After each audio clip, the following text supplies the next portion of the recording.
Your boy Reg here. Got my homeboy Try with me. What up? Album we're about to review today is Common's third album, One Day It Will Make Sense, released in Yeah. 1997 on Relativity Records. Yeah, man. Very dope album. Love this shit. Yeah, this was Yeah.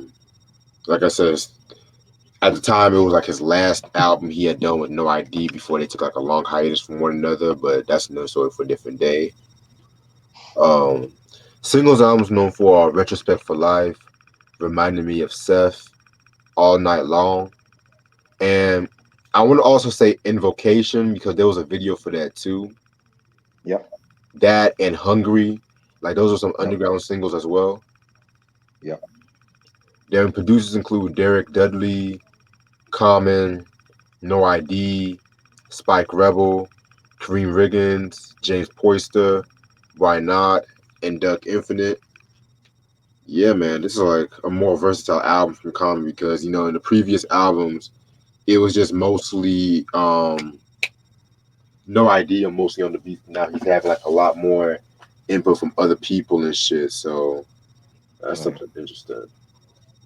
Mm-hmm.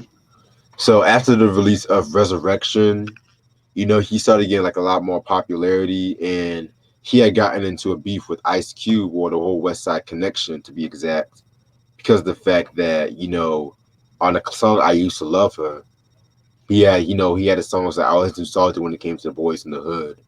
That song talking about hip hop as a girl. So West Side Connection came out with a song, West Side Slaughterhouse, and they also dissed them on a couple of tracks from the Bow Down album and shit. I think they threw some shots at them at Cross Matter Put AK, Who Baggin'.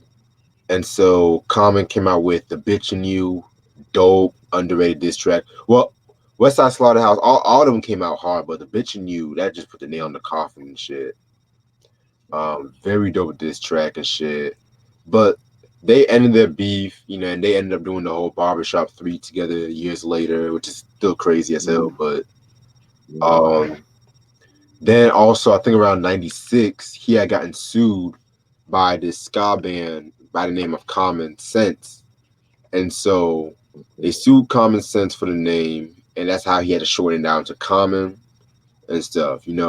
Because when I showed you guys the Resurrection album, that was actually I believe it was the 1997 reissue because they had reissued that album and they had dropped the Common Sense and it was just known as just Common stuff. So just to let Right. everybody know the confusion with But you, that. you you notice on the album cover, you still got the S on the logo Yeah.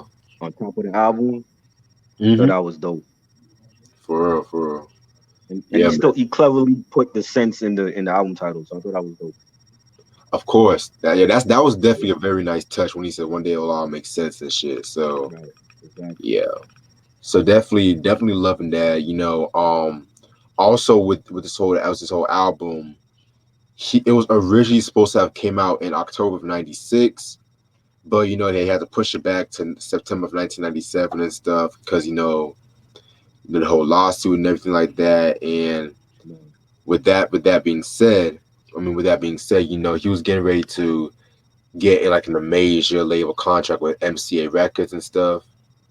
And Right. so this album has guest appearances which include Lauryn Hill, Vera Isaacs on bass, De La Soul, mostly Parson Parson Chew and shit.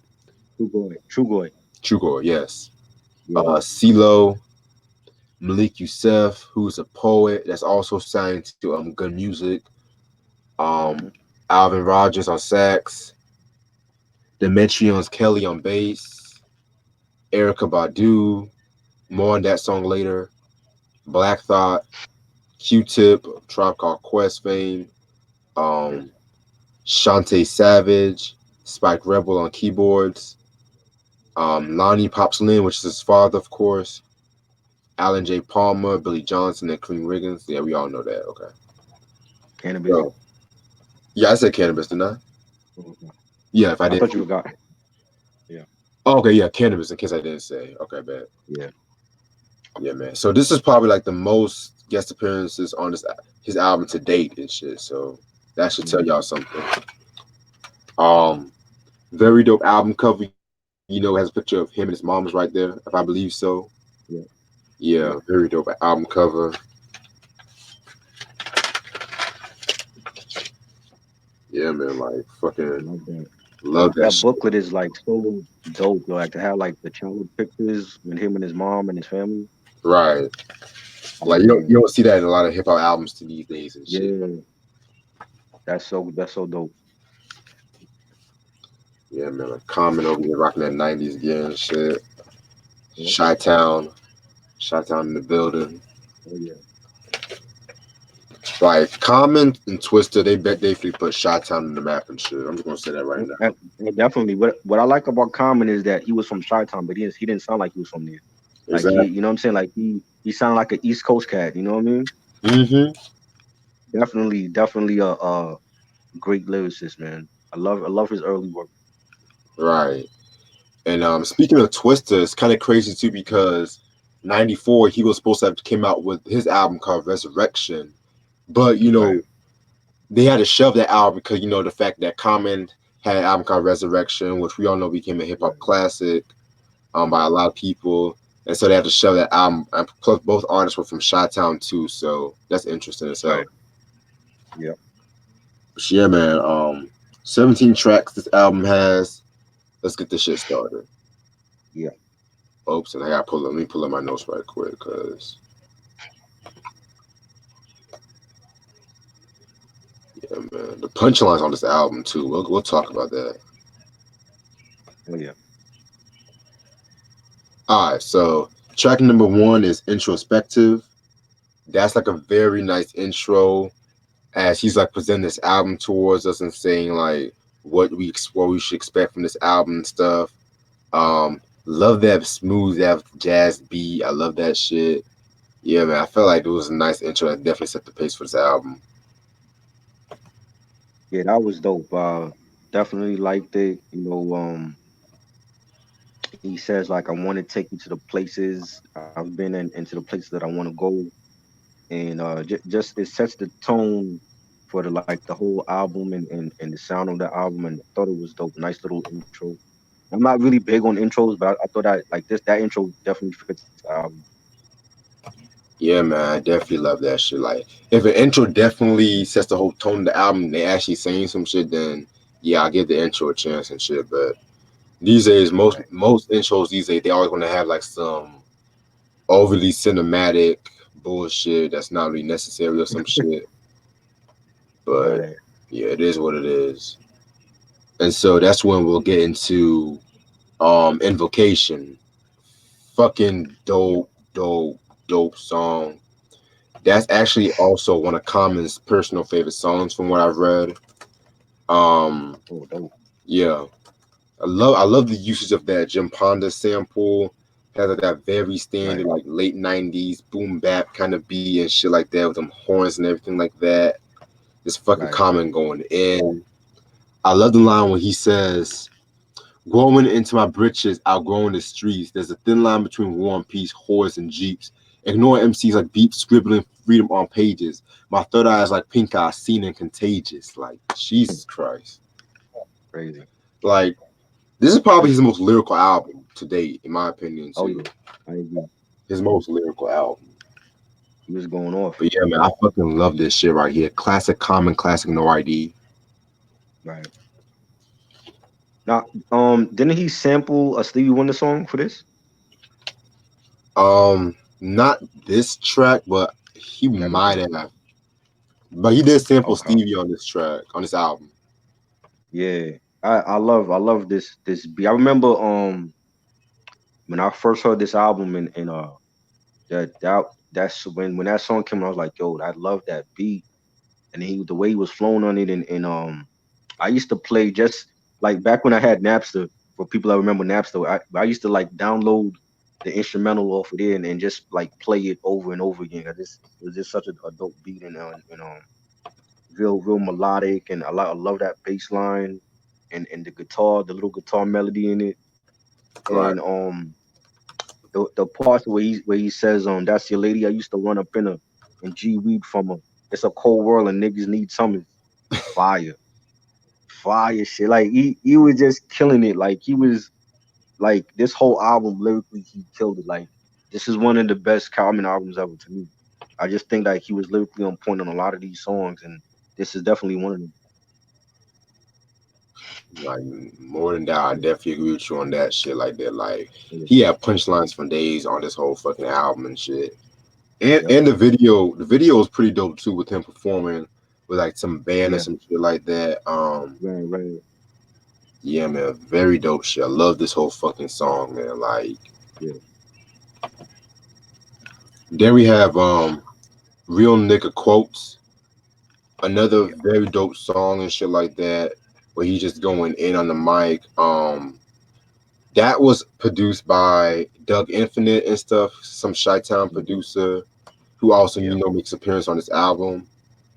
Yeah, man, Real Nigga Quotes, that's definitely a very dope song and shit. I love the line where he says, rappers are like Fox Brown trying to get home. Barely get your touchdown. I'm in the end zone. You can't honor when I'm Yeah. on the that bitch nigga get gone. Fuck with the windstorm. My Yeah. pen told the street folklore. Like just going in. Fire. Again, going in on this fucking track and shit. Oh yeah. Very dope track. Fucking Real Nigga Quotes. Doug, yo, when I heard this beat, it sounded like almost like a DJ Premier type of track. You know what I'm saying? Right. Like it's real that the real quirky beat and the horns on it, and I love that shit. Doug Infinite definitely did his thing on this track. Common was lyrically on point with this, like you said already, and I like the line where he says, "Can't come with it, so you jerk off, so you jack off."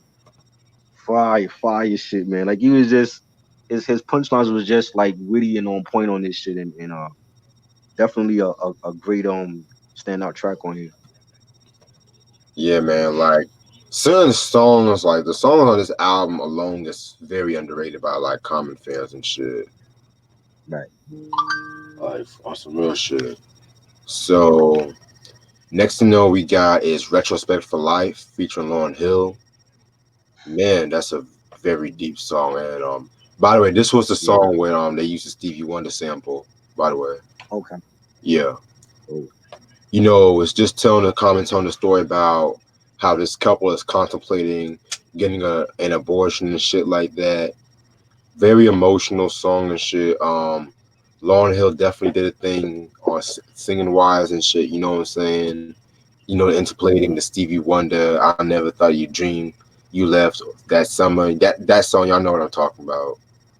Right. Um, yeah, man. Very interesting thing about this song. Like I was reading an interview about No ID, and he said that it was actually based on a true story because when the girl heard the song, she basically confronted him about the song, Right. and he also went on to say that he always felt that Erica Badu fit more on this song and Lauryn Hill fit more on All Night Long and shit.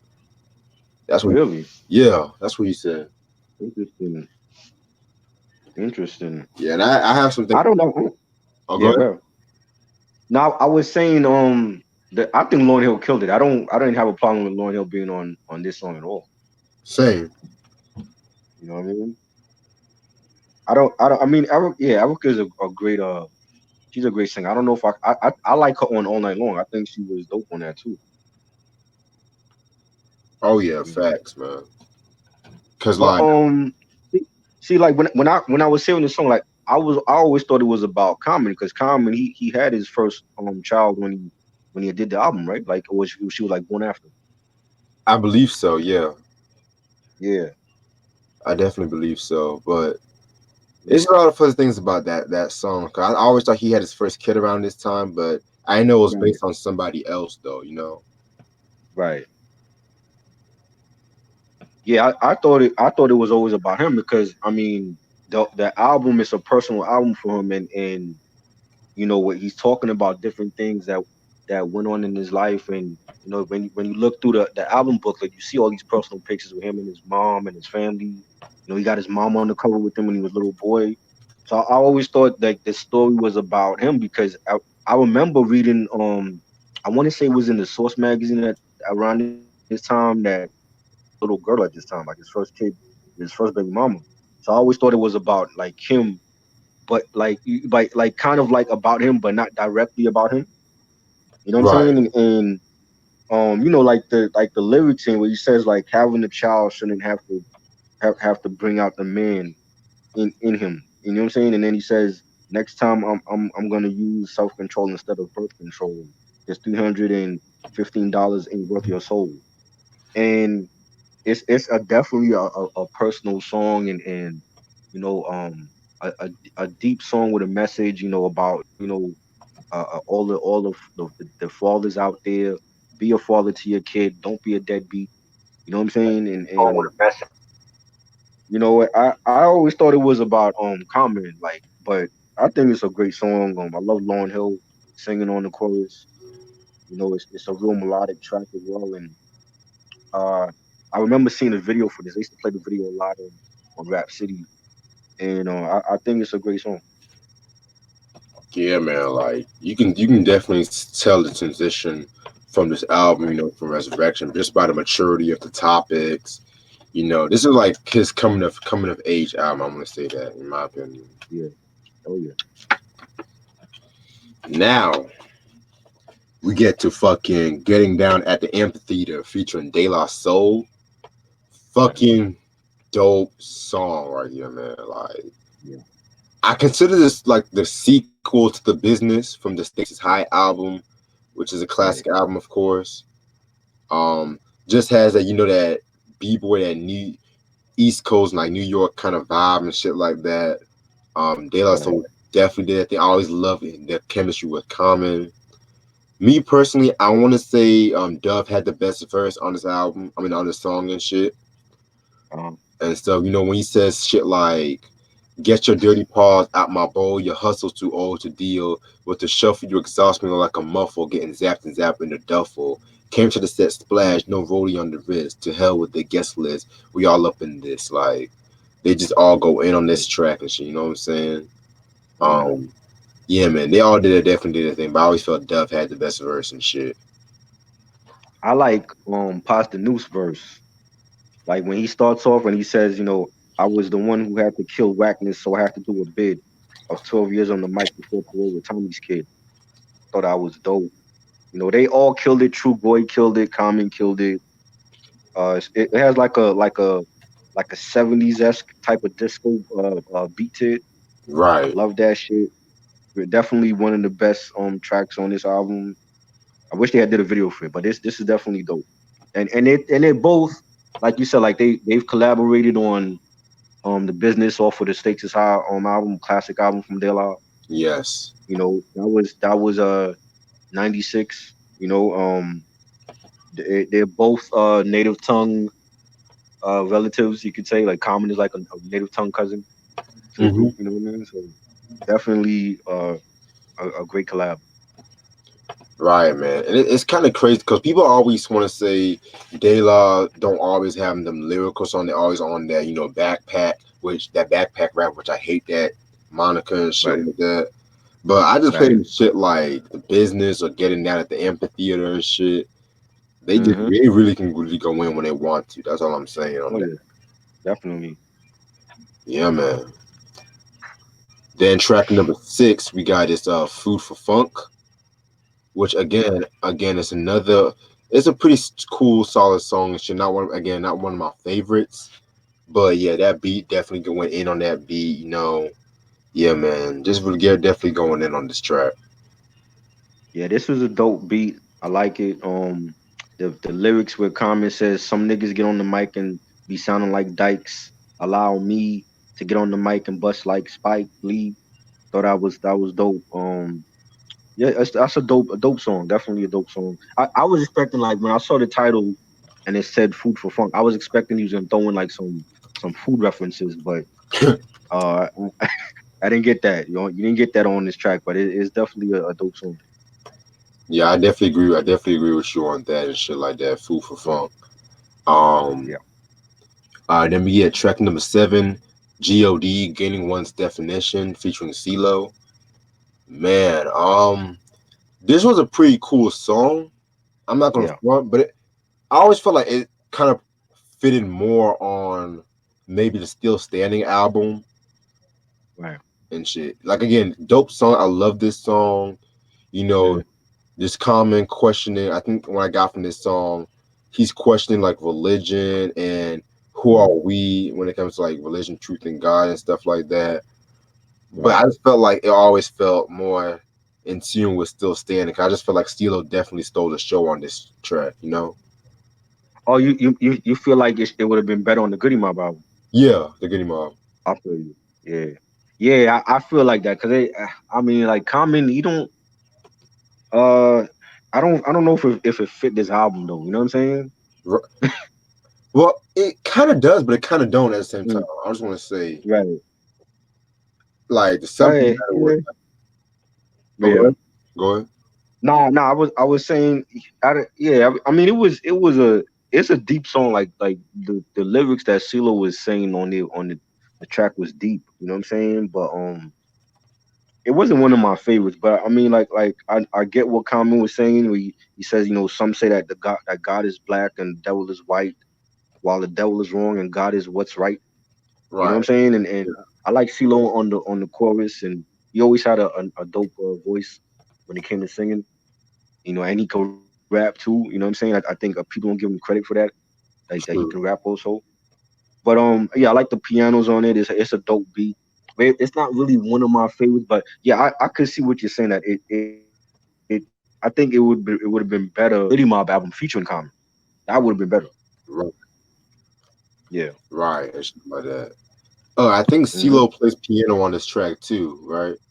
Okay. Yeah, because he plays piano also. Okay. Okay. Bet. Yeah, that's dope. But yeah, I respect the song for what it is. I just felt like it was just more in tune with like the Still Standing album and shit. But Right. Yeah. and CeeLo's more than that. Fuck you. He's more than that shit. You know. Right. Exactly. Yeah, you listen to Soul Food. He was kicking some shit on Soul Food. Facts. You Facts. know, even on Southern Playlistic on Get Up and Get Out, he was kicking some balls on that man. Like always been a dope. He had a dope 1-2 punch before, the Drakes and everybody else came. For real. Yeah, man. People don't give CeeLo that much credit when it comes to that department and stuff. You know. Right. But it is what it is. Then we get to My City, which has it's like a spoken word from Malik Youssef, Yeah. Alvin Rogers on sax and Demetrian Kelly on bass. Yeah, this is actually a very dope song and shit, Yeah. just trying to big up Chicago and stuff like that, explain the ill wills Yeah. of Chicago from what I got. Yeah, Right. I definitely love the feel of this, the somber feel of this song, but at the same time, it's just the soulfulness of this track too that brings you in. So Yeah. Yeah, this was dope. I've always liked poetry, spoken word poetry, and all that, and I like it. It has like the way that it plays out. It plays out like I could picture like Spike Lee using this for like one of his movies. yeah. Like he always have that one scene in his movies where he'll have like the main character like they're sitting by themselves and it's like it almost looks like they're moving down the street by themselves Hmm. and then he has like the jazz playing in the background. This is like a Spike Lee scene in one of his films. But I feel you. I definitely like it. I like the lines where he says like in the middle of this crisis, shit, I wonder where Christ is. And then he says, brothers want a record deal, but can they but can they deal with a record? That's some deep shit. I definitely uh Malik Yusuf, he's definitely a dope poet, man. Definitely got some deep shit. I agree on that part. Yeah, I definitely gotta check out some more of his, material and stuff like that. Right. Shit. So that was my city. Then we're gonna get to Hungry. Oh, Oh my fucking god, man! he went off on Possibly this. top five contender for one of my favorite songs and shit. Oh yeah, definitely. Like the verse was so dope that Double XL ranked this as Common's best verse, period, and shit. I agree. Oh, I I um I think. he sounded angry on this song, yo. Like he killed this shit. Oh my god, this is like one of my favorite comedy songs of all time. I agree too. Yep. Shit, I man. want. I gotta quote some shit off of here. Okay? It's quotables, like Mike would say. It's quotables for days all over this song, yo. Man, You know what I I mean? agree on that part. I agree on this part, Yeah, man. Like, and people say like Common does not have like a gritty side to him and shit. Man, fuck out of yeah. here. He got to be pissed off. He got to be. You know what I mean? Shit. But what lines were you about to say? I was saying from the very moment of that song, like when it starts off, like you hear the dope pianos. It has like a real like dark tone to it, almost like a samba type of tone, but crazy ill. Like the lyrics he was kicking on this shit. Like he said, like from the I walk the night, rhyming armor, bomb a nigga like a winter coat, have him on death row, searching for an interscope. Fire. Whew. Then he says, what you said, plays is getting traded. I drop a gem on them. Whose style is jaded. My juice is grated. Shit is so banging, niggas say it's gang related. Crazy. Jesus Christ. I mean, he said what he said at mom's cookout. I'm leaving the swine. Verbal vegetarian, squash beef with Ice Cube. Came in this rap game like new. Fire. Man. What he hip hop, you my bitch, and like a Ford, I'm exploring you. Oh my god, yo, I had to rewind that shit. You know what I'm saying? We Right. said some rap niggas stay cool with them. I stay cordial. You said you sat by the door spook like I was Wes Craven.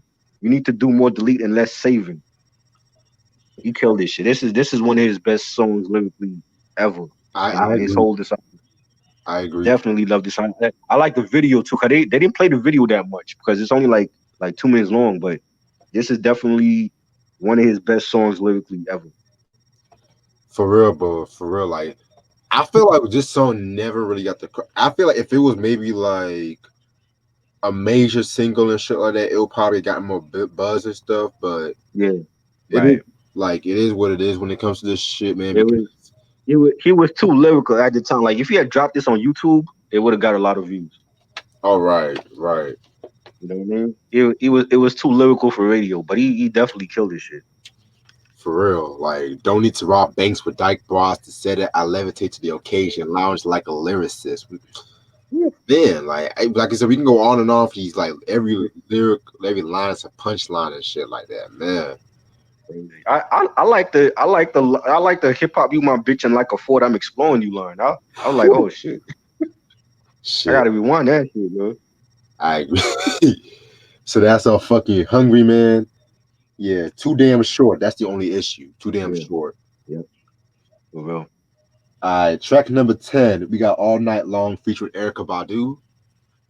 Hmm. Um, I want to say this is probably the beginning of the Soulquarian sound, if you ask me, Right. because the Roots produced this. Erica Yep. Badu featured this on this track. It Hmm. definitely has that signature Soulquarians kind of vibe and shit. Right. Um, yeah, man, I fucking love this song right here. Them Yep. kind of interpolating, the Don't Stop the Music by Yabo or Peebles and shit. Yep. Um, yeah, man, very dope track. I love this shit. Definitely has it like going out late at night, just chilling Hmm. downtown vibe. Yeah. Yeah. And it's crazy too, because I think at this time they were dating at this time or something. Oh, was it? I thought he was dating her after this album. Oh yeah, it was that because she was with Andre 3000. Oops. Right. Okay. Cause yeah, cause he had the first kid with the first baby mama, and then like I want to say like 2000 ish he moved to Brooklyn actually, and he hooked up with Erykah Badu. Okay. Okay. Cool. Yeah. Right, man. Shit. Mm-hmm. And this is the Yeah. roots. The roots at this time couldn't do wrong either. This was Illadelph Half Life roots too, man. Like, Right. Oh yeah. oh yeah. And I always loved going off topic with just quick. I always loved the drums on that album too. Definitely. Yeah, like you can tell Definitely. it was Classic. influenced by Hell on Earth with that shit. Love that shit. Oh yeah.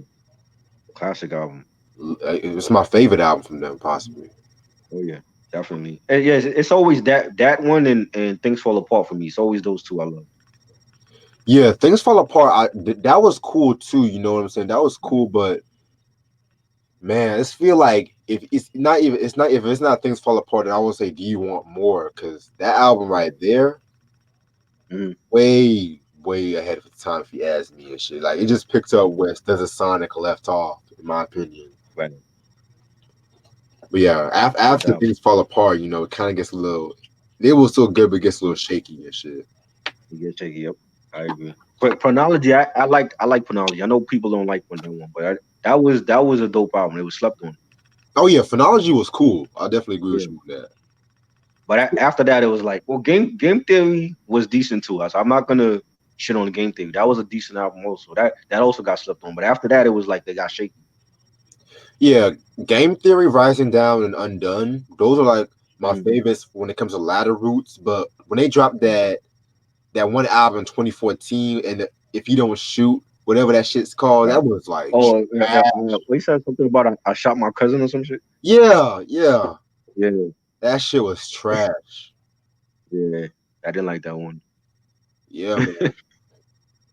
And it's crazy too because I think around that same time too, they had dropped a recent album with Betty Davis, the Wake Up album or some shit. I could be wrong. Yeah, I remember that. Right. Either 2012 or 2013 and shit. Yeah. And they did an album with Elvis Costello. What? Really? Yeah.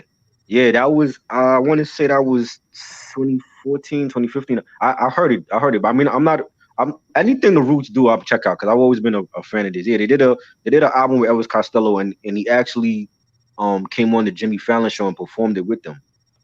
I'm not an Elvis Costello fan like that anyway, so I'm gonna Yeah. pass on that. So it was like basically Elvis Costello along with the Roots. But I mean it was different, you know what I'm saying? But it's not like memorable. Yeah, I might get some flack, but I'd Yeah. rather listen to that Lou Reed and Metallica album or some real shit. Actually, no, let me Yeah. stop. Let me stop myself there because I've heard some shit from that album. Let me stop.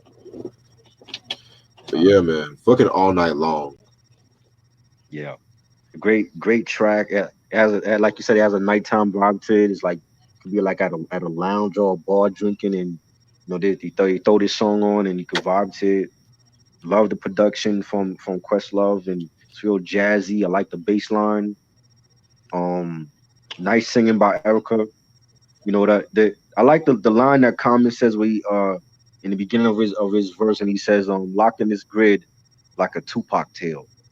Thought that was real clever. Very You know, clever. um, he said, "Women give me rhythm like beatbox."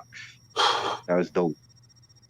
Oh, But just a dope. So I wish they made a video for this. Also, this could have been a hit single for it. I could have sworn there was a video for this one. I never seen it. There's a video for this. Hold on, let me double check. I could have sworn. I think it was released as a single, but I never saw no video for it. Oh yeah, you're right. There's no video. You're right. Okay. Oh wow, I could have sworn there was a video, but Oh must have no. been the retrospect for life I saw. But yeah, Right. Nope. now we're gonna get to one of the greatest storytelling songs in hip hop history. Right. Song so good it has to be split in three parts, which is we Mhm. all know what it is. Stolen Moments. Yeah. Yeah, part one. He came in and he knows that someone had broken and stole his shit basically. Right. Um, yeah, man, very dope track. I love the way you can tell he was angry on this fucking track and shit. Um, Mhm. I love the line when he says, "At the mound, I stand vocal pitch high, asking who done it. Fuck Hitchcock. I got the fifth cock, about to go wild hundreds." Like, man, and you can tell he was really pissed at this track. This is one thing about Stolen Moments, like the trilogy that always stood out to me. Just the fucking anger Right. throughout this whole fucking track. Yeah, very dope track right here. That's just part one right there. I'm not gonna lie. When I first heard this song, I did not like it because I was like, "What the fuck is this?" I didn't understand why they broke it up into three different parts. I'm like, is this supposed to be like some type of crime, like story or something, like a crime saga or whatever. Yeah, But like over the years, like it's supposed to be like somebody like stole his tapes or some shit or his demo or something like that.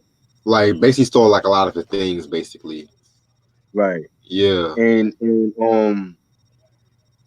yeah, and I was like just like listening to the three, like this part was dope.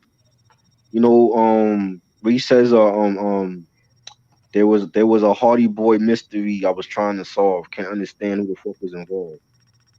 That's how he starts off his verse. And you got like niggas talking. You got like an airplane landing in the beginning of it. Then right. niggas is talking. You got like a jazzy like beat playing in the background. But when I first heard it, I didn't care for it though. I'm like, you know what I'm saying? Hmm. Uh, yeah. I'm gonna just leave it at that for part one, and then I'll talk about two and three. Right. I feel you on that. And Yeah. you know what's really crazy though? The only thing I did not like about it has Uh, mostly to do with the sequencing.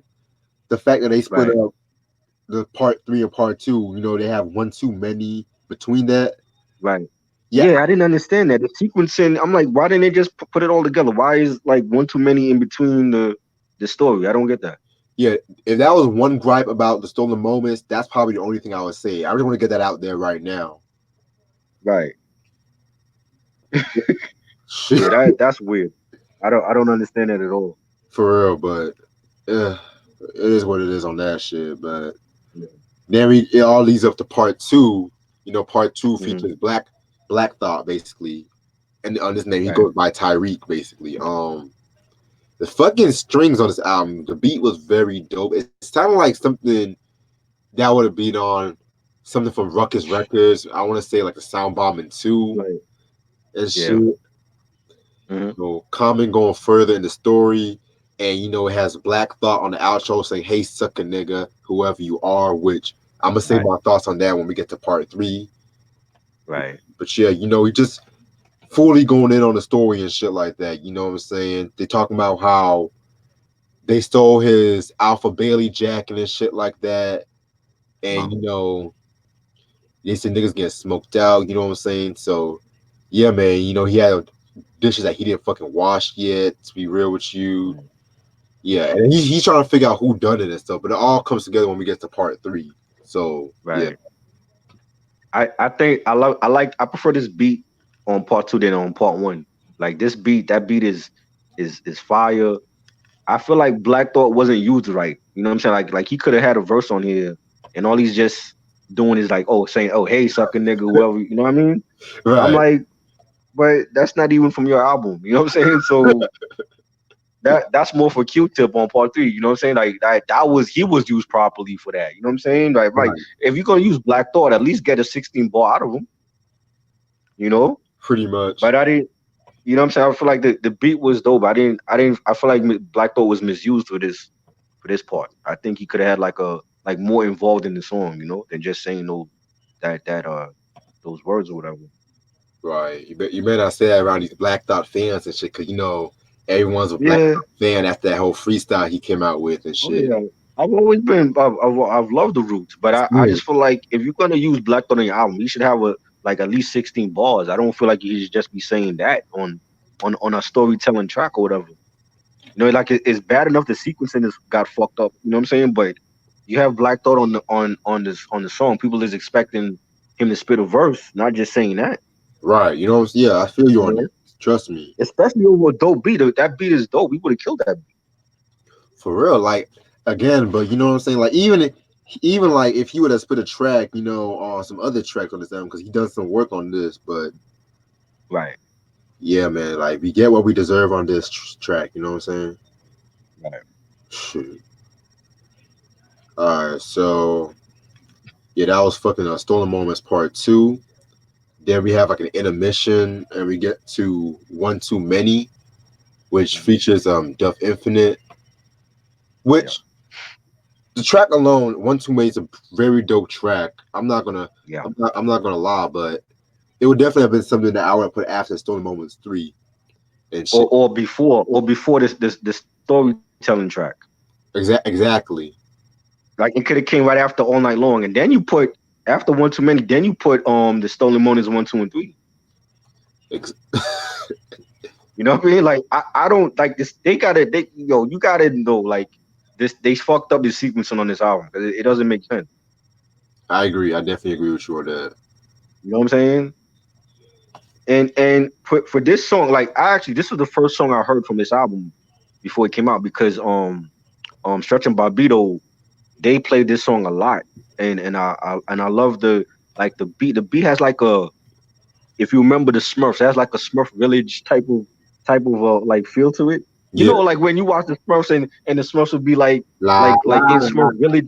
That's Right, they singing and they cleaning the house and they're cooking and shit. And then this is before you see Gargamel and Azrael come and wreak havoc in Smurf Village. It has that type of vibe but that nigga with got the on my flutes and fucking shit. nerves, man. That nigga, that fucking cat got on my fucking nerves just after some Oh music. god. Yeah, he was a nuisance, and it has that the flute remind me of every time I hear that shit, it remind me of the Smurfs. You know what I'm saying? Yeah. But it's a dope song, like the way that Doug Infinite hooked up the beat and the flutes and shit. I love that, and the DJ scratches and um Common saying hard for you to trust people you don't even trust in God, and he's going off about what's hard for him and all this other shit. And I like the chorus with him and Doug Infinite, going back and forth. And this is like the first song I heard of from this album, so I thought this was gonna be a single, but it wasn't. But like I love the song, but to put it in between the storytelling track, I don't understand that. I don't understand like when they were mixing and mastering this album why he wanted the song to be in between the story of Stolen Moments. I don't understand it. Yeah, I don't understand that shit either, but Yeah, mm, I really don't understand that shit. Cause people will that's make. weird. That's how I feel when people always put like remixes over like certain albums. They have like a remix first, and then they have the original version later on in the album and shit. I'm just like, why not just put the original Yeah. first and stuff? You know what I'm saying? Because they probably the record label probably didn't believe in the regular version, so they said, "Yo, go back and and do the remix." Mm. I was watching. I'm glad you brought that up. I was watching Diamond D on with Peter Rosenberg last week, and he was talking about when he did when he did the punks jump up to get beat down.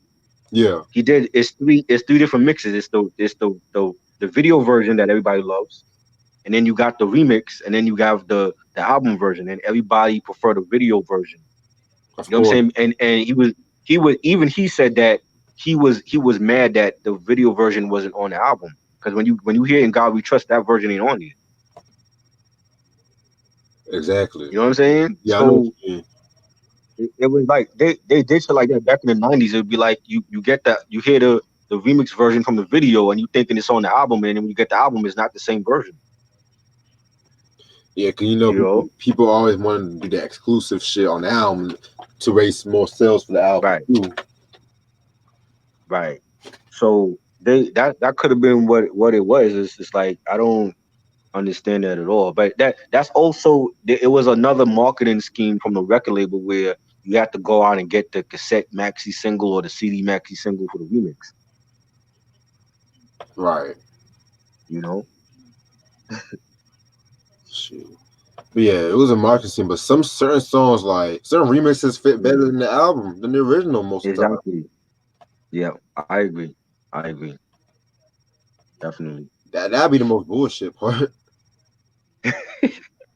Or what Jay Z used to do. It'd be more convenient for him to like add the remix for like as a bonus track to his album. Right, You right. know, instead of like going out and spending a couple extra dollars on the CD single.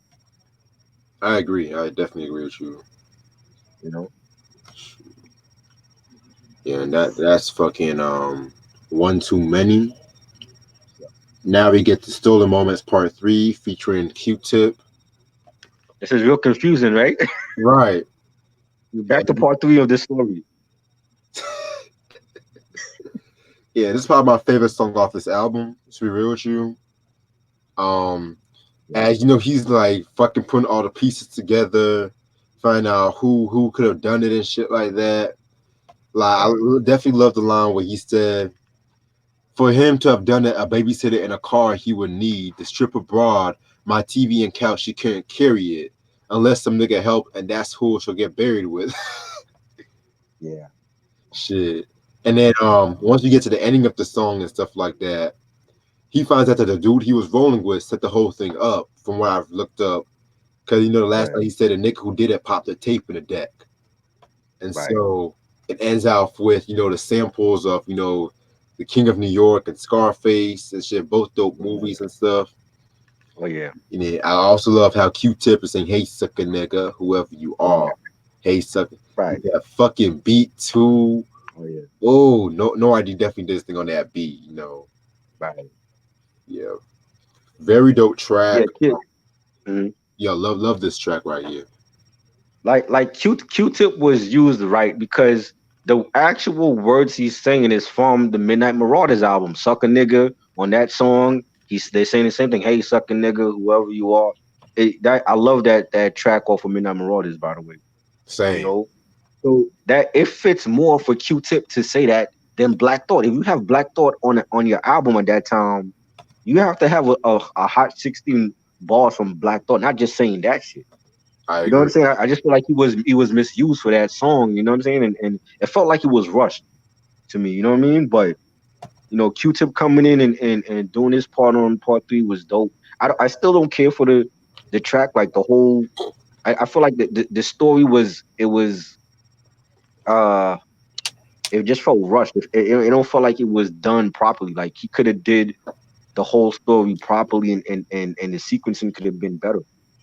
You know what I mean? Yeah, I Because think it's like with I'm gonna give you like an example, like with Busta Rhymes, when Busta did things we be doing for money off of when disaster strikes, he had part one and two back to back. You know what I'm saying? He didn't have like a whole bunch of tracks in between the sequel. You know what I mean?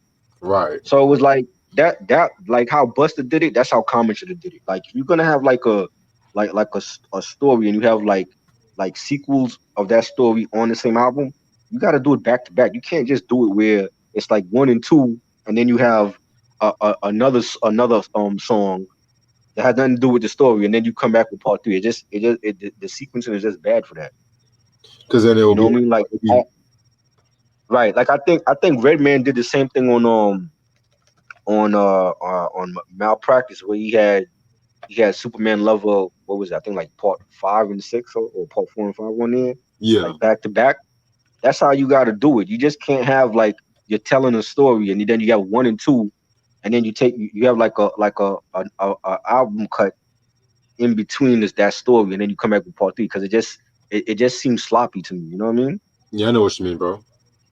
But I mean, people love the song. I didn't care for it. I didn't care for it. I just feel like the story, like if he had did it in sequencing with it one, two, and three back to back, the way it should have been, I would have probably enjoyed it more. I just feel like it was done like sloppy to me. You know what I mean? But Yeah, like Q-Tip was used right on part three. I think he was used right because he was actually quoting his own shit from his own album.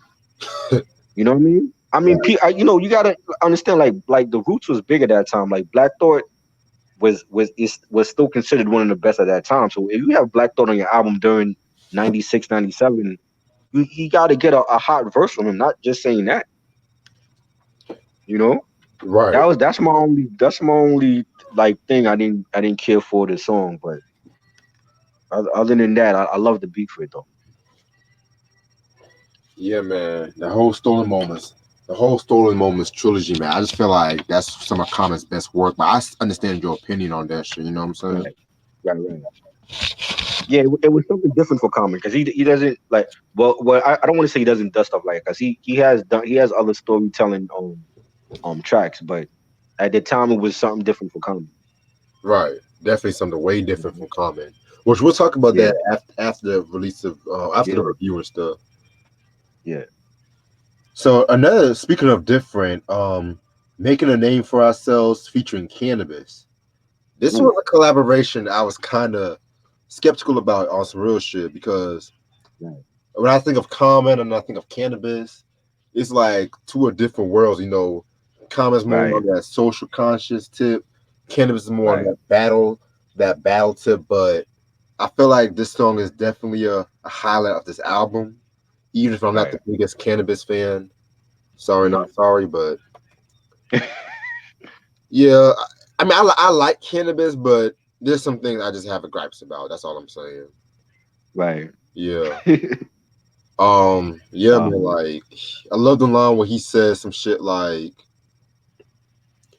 "Exposing yourself to the verbal radiation, saying you can defeat me is nothing but speculation. Lyrics Mm. around faster than bullets travel through barrels. Niggas be digging my style like fossils of pterodactyls and shit. Like, man, like that boy, he can spit though. I'll give you that, but Oh yeah. yeah, certain albums is just you just get disappointed and shit. Right. I love this song. I definitely, and this is cannabis when this is like first second round knockout cannabis. You know what I mean? Yeah, And definitely like he had the buzz already. In the streets when he did that diss song to LL, and I still feel like the industry shitted on him because he was going up against a legend like LL, and the industry wanted to go for LL instead. I feel like Cannabis beat him. I don't even think it was a fair battle. I think Cannabis with that one song beat LL. You know, mm, I thought the Ripper is back was dope. I just don't feel like LL had the type of boss that Cannabis had in his verse in his song. I don't You know. know, I don't know, man. I feel like the Mhm. Ripper Strikes Back is very underrated, if you ask me. it was it was I want to say it was a decent comeback by LL, but I felt like how I felt about when Nas did Ether. Nas didn't need to make no rebuttal to Jay after that because he shut Jay down with that one song to me. I agree on You that. know what I mean? But at that time, the radio stations and people in the industry are gonna ride that wave, and people gonna say, "Oh, well, LL won that," or "Jay Z beat Nas." I never felt like that. You know what I'm saying? I felt like Cannabis had the balls to be a rookie, a new kid on the block, and to go at a legend like LL and state actual shit. It's not like he was exaggerating. What do you say in that song? 99% of your fans wear high heels. That's an actual fact. I had cousins that fucking would buy whatever, they bought his autobiographies and all that, whatever LL was coming out with at that time because they loved that nigga. You And sure? LL is a legend. Yeah, LL is a legend, but I feel like when Cannabis made that song, that was it. He didn't need to make no rebuttal or nothing. Cannabis said everything he needed to say to LL in that one diss song. And that had me, I was a fan of him from then. You know what I'm saying? Because nobody ever did that shit at that time. You know what I'm saying? Like he like 50 Cent had the cockiness like Cannabis when he came out with How to Rob, but Cannabis was more lyrical. You know what I'm saying? And I've been a fan of Cannabis since Second Round Knockout. You know what I mean? And Yeah. and on this song, I feel like it was different. It was different rhyme styles, but I think Common held his own with Cannabis, but Cannabis definitely is a star of this track. He had like too many quotables on here. Like the part where he says, now I got mad shorties that want to call me because they saw me up in the source chilling on page 40. Put this in your CD-ROM, www.cannabis.com. You know how we do liquid aluminum like the T2. Beats from the East Part 2 coming to see you. Fire. Man, this nigga. Fire. That nigga is a beast lyrically, yo. Like the problem with Cannabis was the production on his albums, but lyrically he is one of the best. Definitely, I agree. I agree. definitely. I've always been a fan of his. I like I haven't listened to a lot of his albums after was it 2000 BC because of the production, but lyrically he always had it though. Like and this and there's Chino XL lyrically is great also. The problem with him was his production as well. But they those are dope lyricists that they downfall was their production on their albums. But lyrically, Cannabis to me was always right up there. You know. Yeah, man. And even with Common, I like the line that Common, the clever line that Common said about he said I make my living off singles like Latifah. You know what? Living single and Queen Latifah. I thought that was dope. Yeah, You know? that nigga Common was going in on this whole fucking Yeah. album, man. Oh yeah. Definitely. And the beat, it's like a regular, like it's a dope beat. It's real a real it's like a real space like dope break beat and I love it, man. Is this is like the type of beat that you could freestyle over. Like if he was freestyling that hit all his verses, I wouldn't be surprised because he's been a dope freestyler as well. Yeah, Common can definitely spit and shit like that. Yeah. Definitely love his Oh freestyle. yeah, definitely, Definitely. definitely. See like how common when he killed that beat on the business with De La, like Common was the star of that track to me. Like he was killing shit on that song.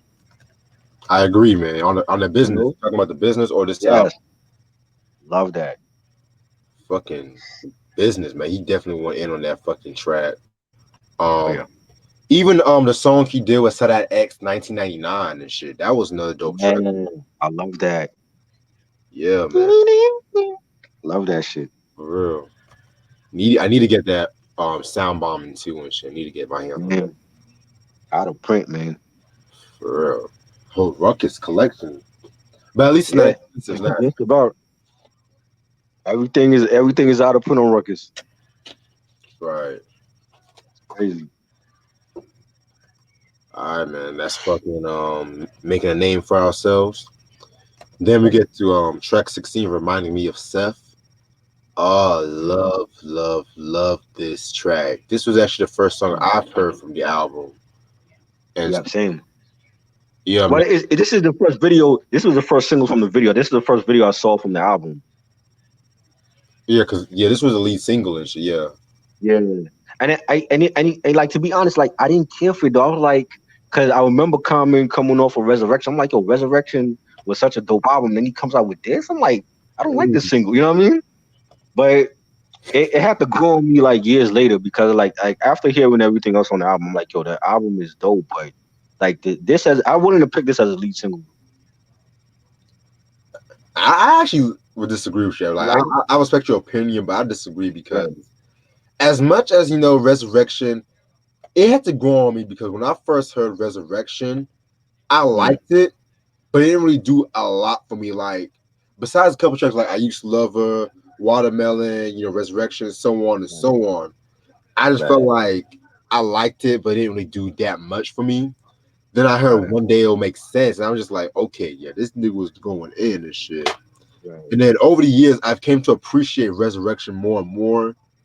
But Mm, I just felt like, with reminding me of Seth, I felt like it was a perfect lead single and shit because it right. was a new sound and shit like that. Right. Production was better.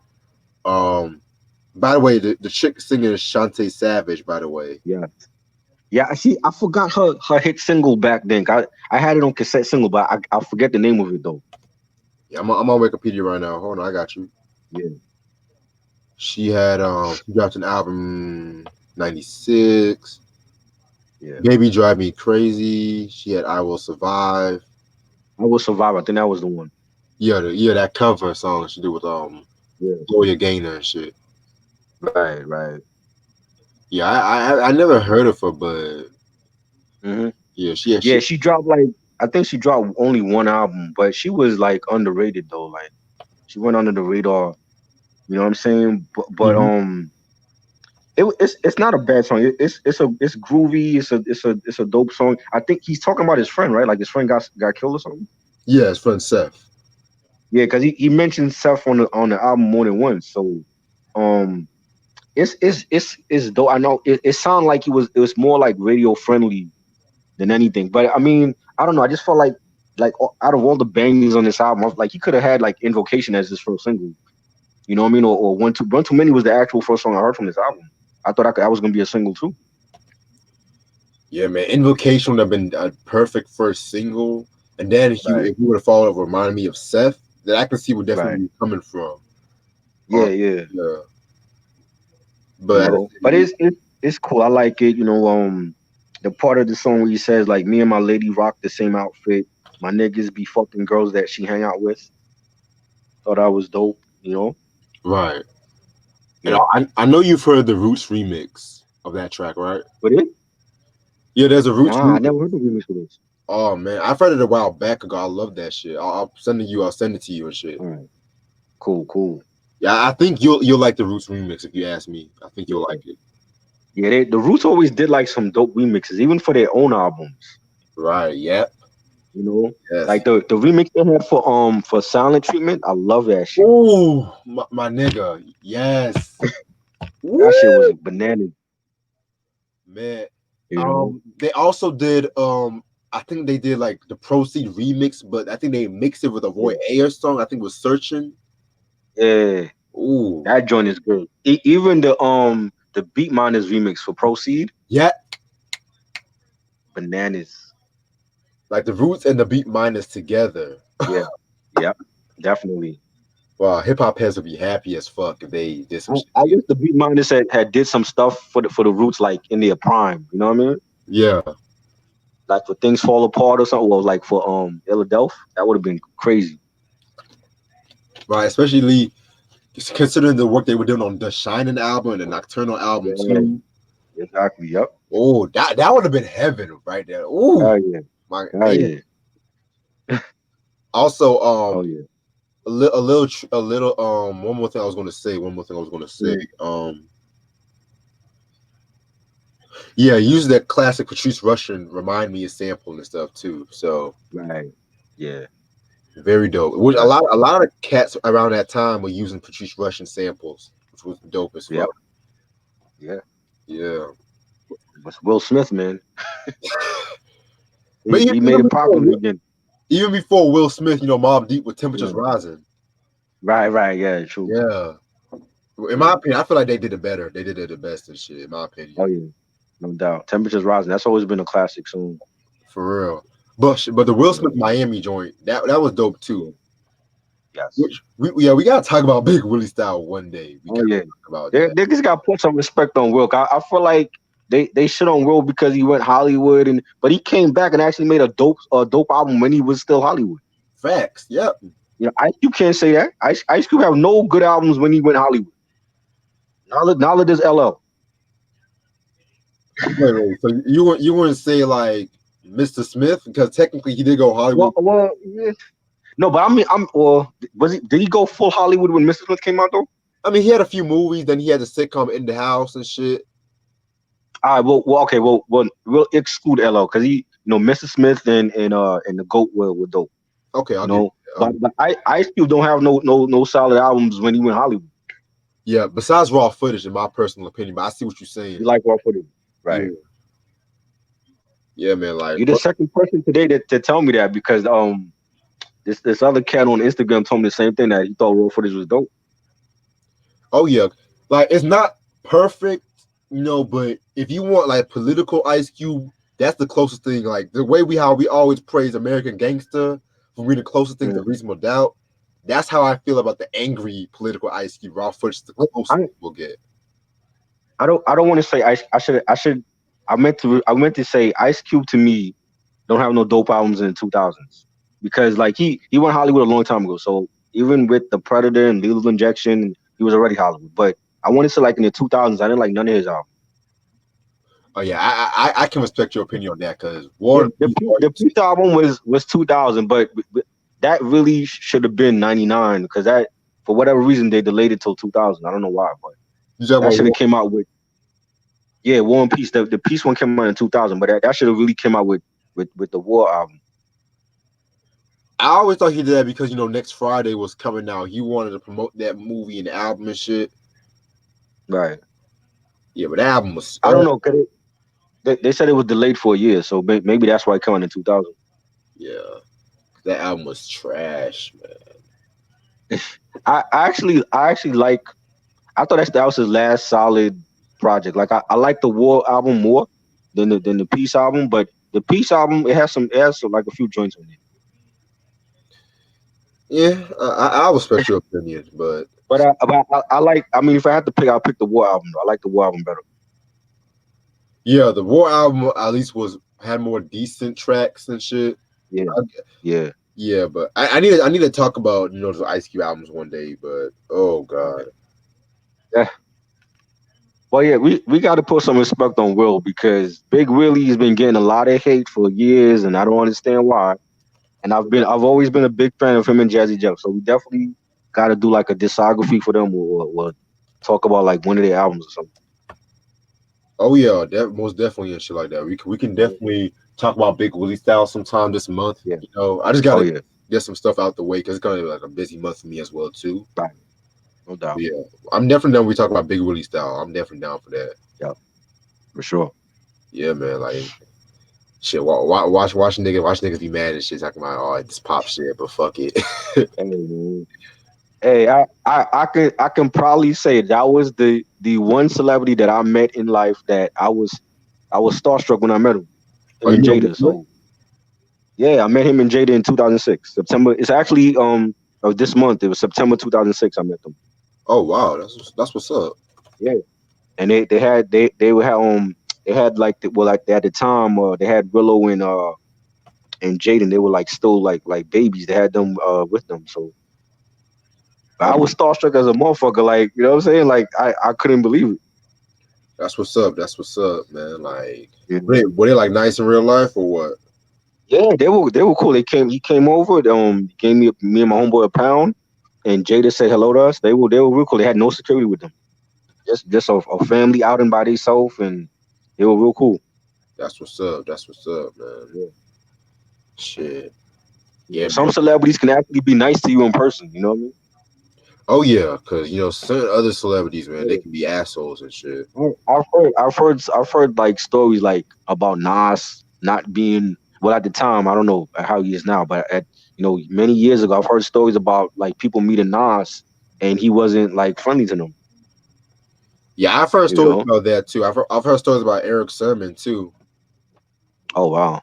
See, Eric don't look like that type of person either. So Yeah, man, like you that's, know, that's crazy as hell. But at the yeah. same time, it's like you can't always expect like celebrities to be nice people because they're people too. So Man, you gotta I respect them. never, I never, met- I never met a celebrity that was like had a bad attitude. Everybody that I've met has been cool. So you know. Oh yeah, definitely Talib Kweli. Yeah, he's definitely on top of that list. Fuck him. Fuck Talib. But you know what? Talib is aware of this because I was watching his podcast the other night when he had evidence on here, and Yeah, he said to evidence that he knows that a lot of people feel like he's a dick on social media, so he's aware of what people are saying about him on social media. shit, I think maybe that's how he comes off. I don't think he's really like that in person though. shit. I'll put him on that list with Joe Budden. Fuck. Oh wow, I think Joe Budden is worse than Talib. Joe Budden just looked like a dickhead. He looked like he doesn't give a fuck, and he just go off with anybody. So I agree on that part. I agree. you know, Shit. And then we got the final song, man. We got yeah, fucking Pops Raps with, yeah. of course, Lonnie Pops Lynn with his father. Mhm. Yeah, I've always loved the Pops Raps in these albums. I've always loved Right, that. yeah, Reminds me of some like Gil Scott Heron poetry in a weird way. yeah. hmm He sound like him too. That's what I'm saying. He sounds and even looks like him in a way.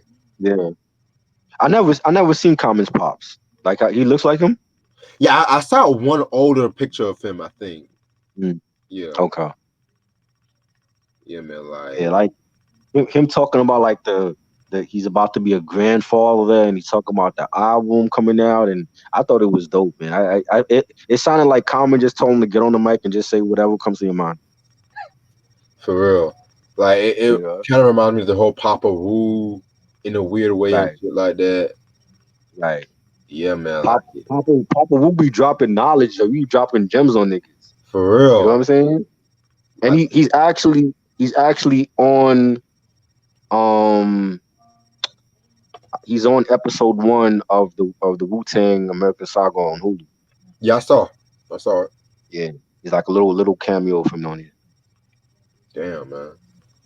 Yep. Yeah, man. Like I feel like it was very original too for Common to have like his Right. dad.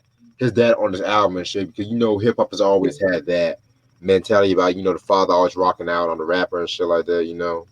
right, right. So just have his dad there and shit like that. I've always felt that was very original and shit. Yeah, that was dope. I like that.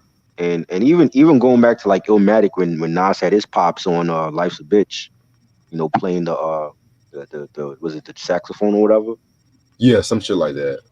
Yeah, that was dope. I always felt like that was a it was nice to see that, like to, include your blood on your album and stuff. Right, man. That's always what makes Life's a Bitch so special and shit. Yeah, definitely. Yeah. But yeah, and that's all of the songs on this album. So overall, besides a few sequencing errors that we discussed, Right. I feel like this is an underrated classic album. Oh yeah, Very dope album and shit. definitely. And it's funny because a lot of common fans don't even like this album. They say like, Really? yeah, they Wow. say the production was a bit too. They said always What? something about the production because They be they, bugging. they always when they expected another resurrection, basically. Right. I mean, But every artist has to evolve. That's what I'm saying. It's like as an artist and a person you evolve, you can't have the same sound. exactly, right, man. You can get better. You know, I mean, that it doesn't mean evolving means you get worse. It means you get better. Yeah, man. Common definitely steps his game up, production wise, concept Yeah. wise, lyric wise. Like his most lyrical album to date. Period. Yeah. Oh yeah. Like Definitely.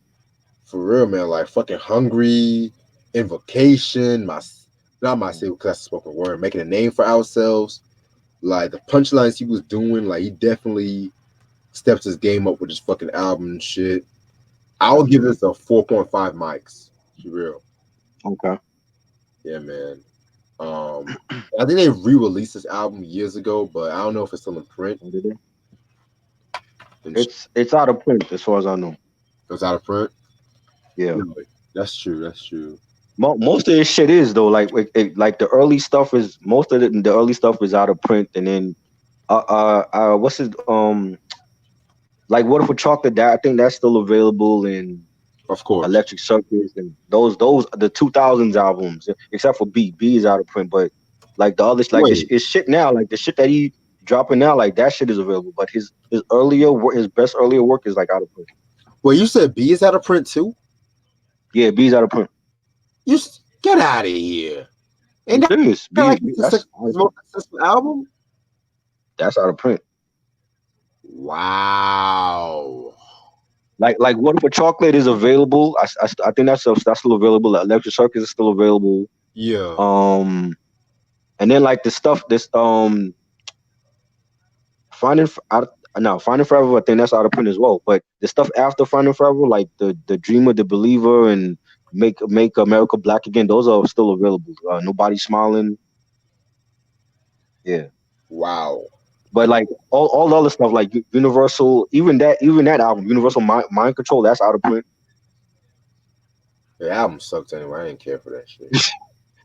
I didn't, the problem with that album, I didn't want Pharrell doing all the beats on it because Pharrell is hit and miss when it comes to doing like full albums for other artists. You know what I'm saying? Like Yeah. for like if you do it for like Justin Timberlake, that's one thing. But to do it well, like even for the clips, like the first two clips albums were great, but he let Pharrell do the whole album, and I didn't care for like a lot of those beats on it. Oh yeah, because like they try to like I saw what he was trying to do with that album, but Right. still, Yeah. I didn't, yeah, that's a trash hip it, hop album review. it's only like two songs I like on there. Punch Drunk Love with I think Kanye was on that, and the title track. But everything else, I didn't like the beats on it. And I love Pharrell, but I just feel like he shouldn't let Pharrell do the whole album though. Mm. You know. But this album definitely is a classic. I give it 5 mics. I think Common has more than just one classic album. You know, like to me, Resurrection is a classic. B is a classic. Like Water for Chocolate, and this album is as well. You know, the minor sequence thing with Stolen Moments, I don't really care for. That doesn't ruin the album for me. I just feel like I don't think there's no skippable tracks on this album. I think from Invocation all the way to Pop's rap. Every track on here is banging. You know, hungry. Um, retrospect for life. Real nigga quotes. Making a name for ourselves. Every all night long. All of these songs are classic tracks in my opinion. I think the whole album was done great by No ID and Doug Infinite.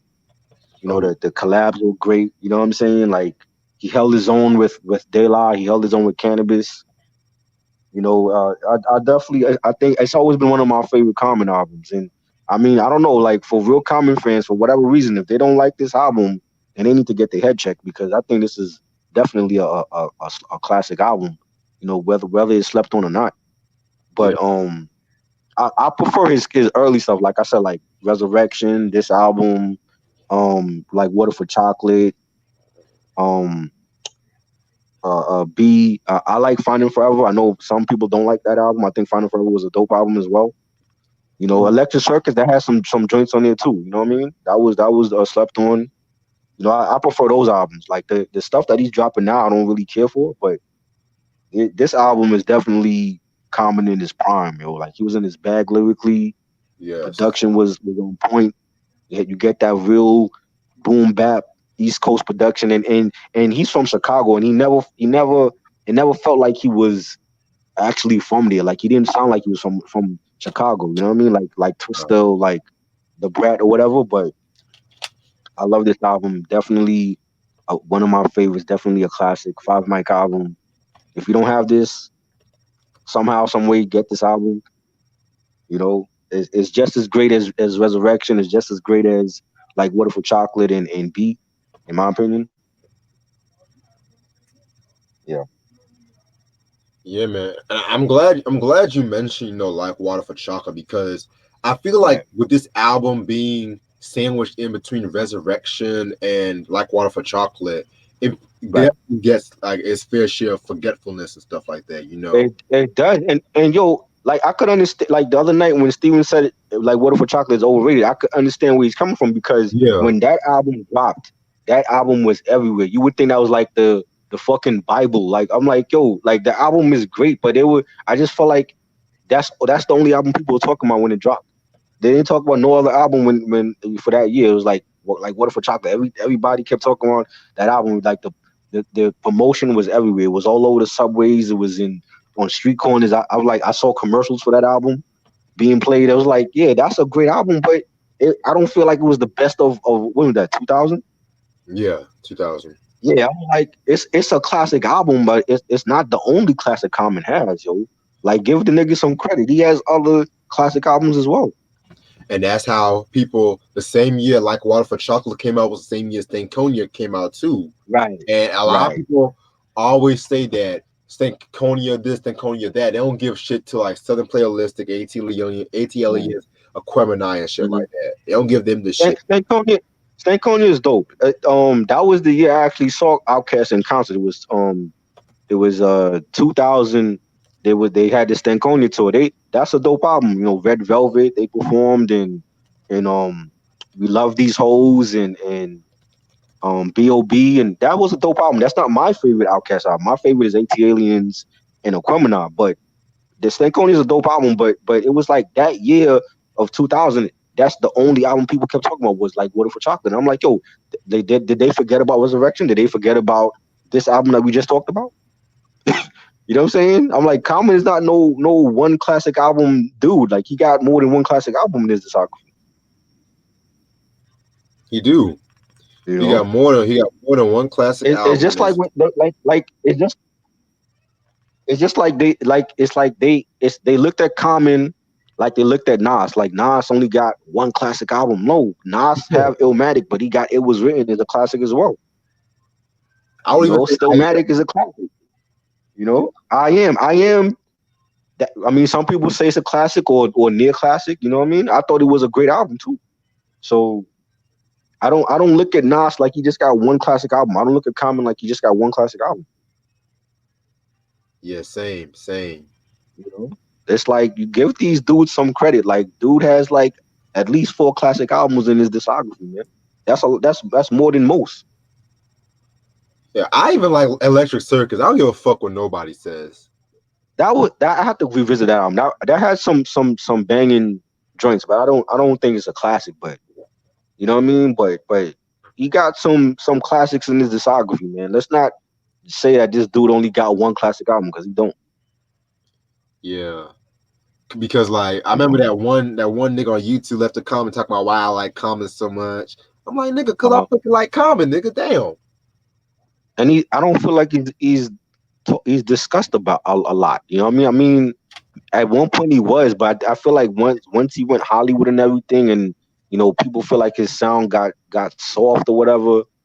It's like they forgot about him. But this is the same guy that's doing that fucking John Wick, the John Wick movies and shit. That's the same guy that gave us Resurrection and this album. For real.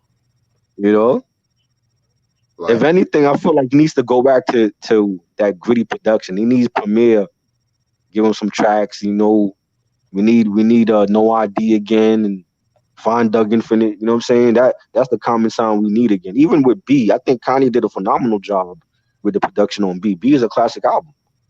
I agree. You know, Like, and maybe he might need some of that Kanye production from '06, '07 on. I don't know about Kanye now because some of his productions now is just Right, because he has like co-producers now like Michael and Maple right, and shit. yeah. I mean, who knows? He got his new album coming out at the end of the month. He might surprise us. Who, Kanye? Yeah, Yeah, I heard about that gospel album. I heard he might yeah. drop and shit or whatever it is. He might surprise us. Who knows? True. You know. But Common is one of the best. He has more than one classic album in his discography. People, it's not just Resurrection. It's not just like Water for Chocolate. You know. Right. And he did a ton of features with great artists and killed those features as well. So that's not shit on him. Yeah, let's not shit on No ID either as a producer. Right. Cause Oh yeah. he's someone that don't get his props and shit too. Right. No ID. I remember No ID from when he was working with Common. Not some a lot of these people only know No ID for 444. He's been around longer than that. Right. Oh You damn, I'm know. tired shit. Yeah, because like I know because everyone's gonna be on No ID's dick now because he did the Right. whole Vince Staples summertime album and then the whole Right. Jay-Z 444 album, which Right. I mean, both those albums I like and shit like that. But come on, the No Mhm. ID I like, man. The How, how Resurrection, was how was that that summertime album? that was pretty solid. It was pretty dope. Yeah, I didn't hear that one. I heard big was it Big Fish Theory? Yeah, Big Fish 3. I I heard got that. I that. didn't care for that one. I liked the last project he came out with, the FM. I thought that was dope. Okay. You said FM? Yeah, he had some dope joints on FM. But I didn't hear Summertime. I gotta hear that Yeah, because like I'm not like the biggest like what's his name? one. What's his name? Vince Staples. Vince Staples fan and shit like that. I mean he has Yeah, some dope material, but that summertime album I do like. That's yeah. some dope shit right there. I'll give him that. I'm gonna check that out. But niggas be saying some off the wall shit sometimes on his social media. I be like, damn, Imagine. shit. I know one day I'm gonna talk about that No ID Black album and shit. I'm gonna talk about that one day. Like, But yeah, you know, yeah, let me see who's on the chat before I call my moms and stuff. What's up, Sam? Mike C. Oh, what up? AG's in the building. Shout out to AG. Yeah, man, AG's in the building and stuff. I'm surprised no Papoose talk today. Let me stop. Let me. Hey man, if the man believes Papoose is better than Jay, that's his opinion. I don't believe he's better than Jay, but that's AG's opinion. So Yeah, who are we to say that he's you know what I mean? mhm. Yeah, He's entitled to his opinion. He feel like yeah. Yo, Deb was saying some crazy shit this whole chat. I'm not gonna read what I can and shit. He said man. this is the common album I like because No ID step up because I think Resurrection is a little overrated. I don't Uh, believe it is. I won't say it's I don't overrated, believe it is. but I'll say I won't say it's overrated. But all I'm gonna say is I won't get mad. If people say it's overrated. That's all I'm gonna say. Right, Like because, like I said, when it compared to this album, then I won't get mad at all compared right, to this album. right. And then he said, "I hear a new Common album, and I got put to sleep." Damn, Deb. Oh God. That's why I didn't hear it. Yo, shit, this nigga dead. This nigga Yeah. dead, man. I didn't the singles he coming out with. I don't care for like him and Swiss Beats. I'm like, nah, man. Swiss Beats giving him the same shit that he gave Nas. Oh God, not that little art sale, that little art. Yeah, that fucking no bad energy type of shit. I'm like, oh no, oh no. Oh shit, man. Oh, That's a pass for me. that art sale got. Yeah, I see Swiss Beats. Oh man, like Yeah. that's one thing. If he's gonna have that new what's his name? What's his name? DMX album like that shit, then I'll pass. Mm, I'll pass. nah, I highly doubt DMX will listen to that shit and be like, yo, I gotta rhyme to this. Like, yo, Swiss, Cause what's he doing? DMX ain't on that shit. He's always been a street nigga. We gotta get some hard Swiss Beat shit. Right. Some hard If stuff. I hear DMX on some soft fucking no bad energy beat, I'm not even gonna listen to that album because that's not DMX at all. Oh shit, man. I can't even picture DMX voice over that type of beat. Like slipping, it worked on slipping because he still had that griminess in that shit. You know what I'm saying? It Right, worked on slipping, right, but yeah. that's the only time a soft beat. Because I didn't like the song he did with Faith Evans like that. Oh, on the Great Depression. Yeah, which I'm gonna talk about that Yeah, album later. I ain't care for that single. Yeah, the song he did with Mary. At that time, it was like yo, like at that time, DMX was so hot that everybody wanted to work with him. So Right. whether Faith Evans or Cisco, he was that hot that everybody wanted to have them on their album or a remix or something. So I think that's why he did a lot of those songs. I feel you on that. I feel you. I just, Yeah. to me, when it comes to DMX, man, like my favorite years from '98 to 2001. I just Mm. felt like anything after the Great Depression, I'm passing this crap, man. Like, I like Grand Finale. I think Grand Finale was slept on because it was his last album on the Def Jam. you mean But that he has some joints on there though. you mean that year of the not the Grand Champ album with the dog on the. No, not Grand Champ, I mean, not Grand Finale, Grand Champ. Okay, yeah, I just want to make sure I was getting Yeah, it right too. yeah, Fuck, because that's how much I didn't care for that fucking album because he was just. right. Besides X gonna give it to you, that shit go hard. I don't give a fuck. Oh yeah, definitely. Mm. From the Vendetta video game and shit. Oh, memories, memories, Yeah, memories. that's I a used to game. fuck out of Funk Master Flex, man. Oh Shit. man, that game was crazy. Yeah, I gotta put some respect on that game one day on this channel. Oh yeah, sure. Yeah. AG said Carmen went hard on that bitch and you. Oh, I fucking agree. Yeah, definitely. One of the Shit, top shit. You top sound like seven. a Pete Rock beat. It is a Pete Rock beat. Yeah, I was when I first heard it, I'm like, this Pete Rock did this. I'm like, damn. Yeah, man. Because it was Yeah, originally supposed to crazy. be on like a Relativity Records compilation from what I read. Right, right. Yeah, man. What's Oh up, yeah. KRD? What up? What you have for dinner? This nigga said cannabis over Eminem. I don't know about that though. Well, they battled at rap Olympics back in what 97, 98. Yeah.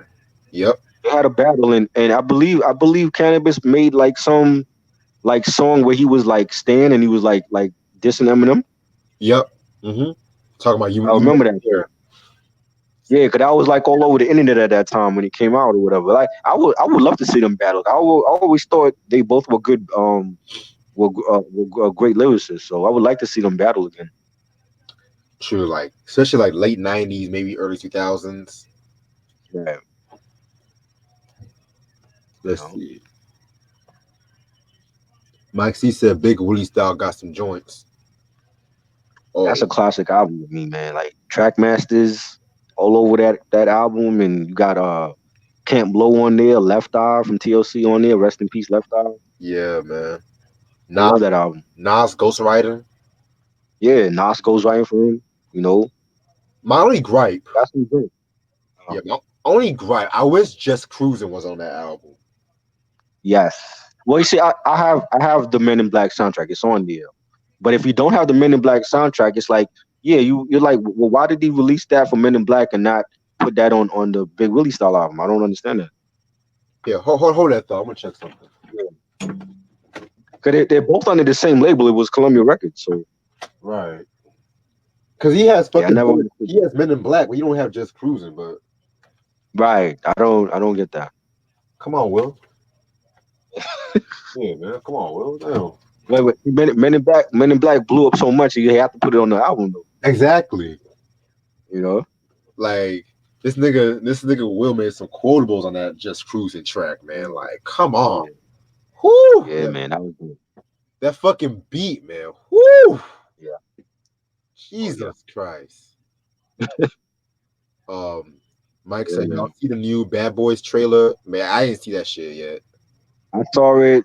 I don't care for it. I don't. I think it's they're past their prime now. It's like they should have did that like years ago. Exactly. You know, have you seen Martin Lawrence look old as fuck? Like, come on now. Martin done getting like, wait, man. I'm not trying to be funny, but that nigga done His face is huge now. for real. You know, Eh, I don't. like the last. Oh, go ahead. I didn't mean to cut you off. Now I was saying is like I'm not going to see that. That'll probably be a fire stick night. You Right. Yeah, man. Because I think the last Martin movie I enjoyed was I want to say Welcome know, Home, Roscoe Jenkins. that was funny. That was hilarious. Yeah, that was Him like, and Monique. oh yeah, Monique, Yeah, James he Earl was funny. Jones, Michael Clark Yeah, Duncan, rest in peace to him. Mike Epps. Yeah, man. Even Nicole R. Parker, Boris Kojo's Yeah, wife too. right. Fine That ass. was hilarious. Yeah. Um, that's like the most quintessential light skinned couple, Boris Kojo and Nicole R. Parker. Just think about that shit. That's like the most Yeah, quintessential light skinned couple. yeah. The poster couple for all light skinned couples. Exactly. Like, come on, man. Yeah. And they met on the Soul Food TV show, which is one of my favorite Yep, shows ever. that was a good show. Yep. Yeah, I gotta get back watching the series after. I might watch that after I watch New York Undercover. Oh man, we gotta discuss New York Undercover, man. Yeah, man, I gotta really watch the series so fucking far. I just Yeah. been caught up trying to pay some bills and shit. The first three seasons were classic. After they killed Eddie, it was a wrap. Yeah, Season 4 was garbage. I saw this nigga fucking Carcino trying to talk about the history of New York Undercover. I'm like, yeah, we gotta talk about that shit. For sure. For sure. And he probably wasn't even born when that show came out. Boy, it's his fucking videos. Like he's trying to like tell biographies about shows now and shit. God. This nigga last week for Michael Jackson's birthday, he told about the beef between Michael Jackson and Jermaine Jackson. Nigga said Jermaine was the fucking oldest. I was like, get the fuck out of my fucking screen. Oh man. Hey man. Jermaine tried. He wasn't feeling him like that. Shit. You know? He got his little hits. You know what I mean? Let me tickle you fancy. What the fuck? That fucking album cover, he said that they try to make him look like Little Richard. Oh Lord. Hold Wow. on. Let me show you. I'm gonna show it to you. Oh shit. Oh boy. Debrick said War and Peace Volume 2 was a Bad Boy Reject album. I don't know about that though. Yeah, he had Puffy on that shit. I was surprised about that. Wait, he had Puffy on the Volume 2 album? Yeah, Puffy produced a track on it, yeah. Oh geez. Yeah, this is the album cover. Oh Lord. Wow. That's bad. Oh shit. Yeah, he had Puffy produce a track on it. I forgot the name of it. Oh yeah, because he was on the Born Again album too. So Right. oh Right. I didn't like that. yeah, that was That Born Again album is like basically like rehash Biggie lyrics and shit. That was trash, man. Like, Yeah, I ain't care for him. oh fuck. What else? Let me read a few more comments, man. Like, but see, the only thing that at least saved Born Again was two songs, Um, Dead uh, Wrong and Rap Phenomenon. oh yeah, the two best songs on here.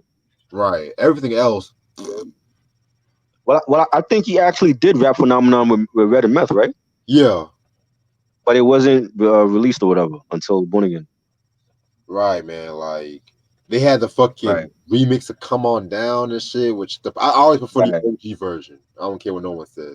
And Dead Wrong. I remember hearing the OG version of Dead Wrong. Like I want to say it was like 95, 95. I think I heard it. Oh, And wow. then the version that's on the Born Again album, that's the one with Eminem. I love that. I think Eminem killed that one. That one was dope. But I, everything else, like Would You Die for Me and all that, I didn't care for all that shit. oh, oh, God. Like taking over the Prince sample. I'm like, come on, man. Oh, God. Rapping over the Prince beat, and I'm like, come on, Not I would die for you. man. Not I would die Would you die for me? I think it's called. Would you die for me? It's like with for you. Little Kim, and I think Puffy's on that one too. Oh, Jesus I'm Christ. like, nah, I ain't like all of them joints. Fuck out of here.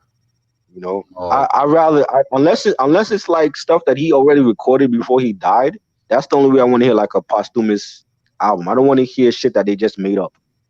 yeah, because that's what people said that Faith Evans album with the King and I was shit Yeah, people haven't that really heard that's before. why I passed on it. I didn't even hear that because I'm like that's nothing that he did with her. Shit, you over here sucking You know, Stevie J's dick and shit. yeah. There's nothing that he did. I could see if they did a out. They should have did an album together a long time ago. But I could see if it was shit that he actually did with her, but not like a bunch of rehashed lyrics and shit. Bro, can you imagine a Faith and Biggie album like 95, Oh yeah, 96 under that Easy would Road, have went multi-platinum, Easy Road multi-platinum. Hitman production? Yep, Oh, definitely, definitely. You know, that was the power couple before Beyonce and Jay. It was Biggie and Faith. Biggie and Faith, man. Like, You uh, know, yeah. But in my opinion, man, like, I'm sorry, but I would never marry a girl I met after a week or two. I'm sorry. like like nine days he married her or something. Yeah, like, get the fuck out of here. Yeah. I obviously he was. I don't know. Maybe it was true love. Maybe she was really feeling him like that. Man, what's love got to do with it these days? Cause he wasn't a big star yet. So I don't even think Ready to Die had dropped when they met. Let me think. Hold on. You know what I mean? Yeah, Like they met at huh? yeah, you're right. You're right. Right. I mean the story from what I remember, the story goes they were at a photo shoot for Bad Boy or something, and he met her, Right. and he was like I guess kicking game to her, and then like they just after that it was like after 9 days they got married. So I guess they were really feeling each other. You know what I mean? But I mean, Biggie did his dirt. You know what I'm saying? We know that he cheated on her and with Little Kim and all that, and Charlie Baltimore. But she, Faith was. I don't know. I don't know. I still believe that she did sleep with Tupac. She can deny it all she wants, but I believe that she did. I've always believed it. Man. Ah, You I, know, after, and I won't be surprised. That's all I'm gonna say. I won't be surprised. I think she did it because of Biggie stepping out on the relationship and cheating on her. And some people would be like, "Well, she was right to do that," but I mean, why not just end the marriage? You know what I mean? Exactly. Just making an ass. You end up having a kid for him anyway. So, But yeah, man. Like, don't even get me started on Lil Kim and shit. Don't even get me started, oh boy. Right. man. Kim was really his down ass bitch. It wasn't Faith. Oh, yeah, that's true. You That's know, true. Kim was really the down ass chick. Shit, down ass chick. Give a fuck about her. You know, Ja Rule should have had Kim on that song instead of Charlie. He was no down ass chick. It was Kim. Kim was a down ass chick. Man, Lil Kim, especially 95, 96. Yep. Oh yeah. Mm, She was gorgeous before she fucked herself up. I agree. All right, let's see. You know. Um, let's see. AG said I see like 10 copies of Big Willie style collecting dust at my swap meet. Yeah, yeah, I I got already got it though. yeah, I got it out from a flea market too, so I'm not mad about that.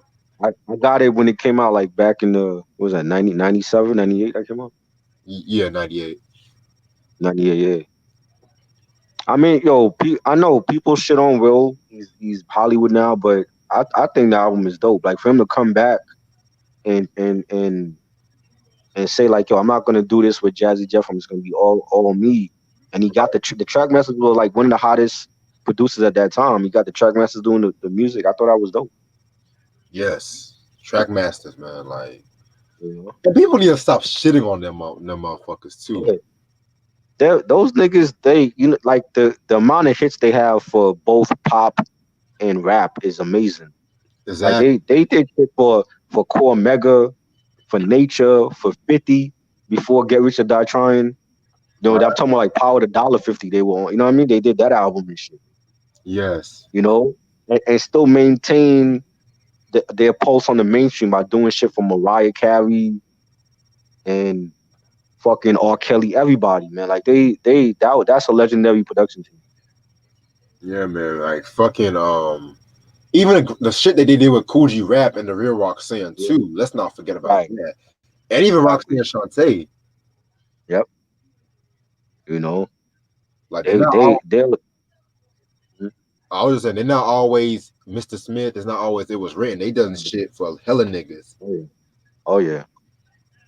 They should still be like they should be multimillionaires. I don't know the status of them right now, 'cause I haven't heard nothing from them in years, but they should still be sitting on millions.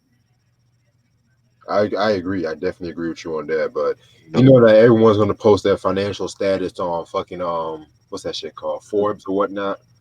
Right. Yeah. You know? Oh fuck. Oops. All right. Let me read like a couple of more. Graffiti asked me if I watched that Wu Tang biopic yet. I didn't really finish it yet at the moment, but I'll say Only when I three watch episodes. it. You said what? It's only three episodes this week. Yeah, only 3 episodes this week. They're doing it weekly, so it's a weekly thing. They do like every week will be like I guess three episodes until episode 10. Oh wow, okay. So I'm gonna give my Yeah. thoughts after I watch the whole episode, all the episodes and shit. Wow. Cause I still haven't seen Power yet. I'm so caught up in work. Oh, you gotta watch Power. Power's good. That's the show right now. I know. I watched. I haven't seen a new Yeah. episode, so I gotta watch it. Yeah. You gotta 'Cause watch that, man. That's great. yeah, I found somewhere I can watch for free anyway. So Yeah. shit. Let me not. Let me. The easiest way, yo, the easiest way is to get a Fire Stick, yo. It's the easiest thing because I know how to jailbreak them, so I'll hook you up. Oh, I bet.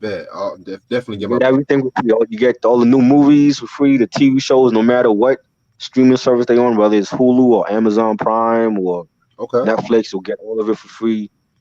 That's the easiest way. Invest in the Fire Stick, people. I feel you. I feel you. How much are Fire Sticks usually? 'Cause I know it's like about 100, 200.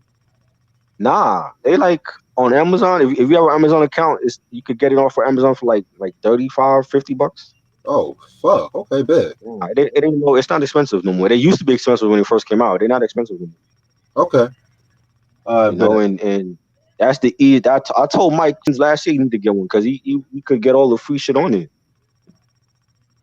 I You bet. know, pay per view events, all that. You want to see wrestling or boxing, UFC, whatever. You get all that shit for free on it.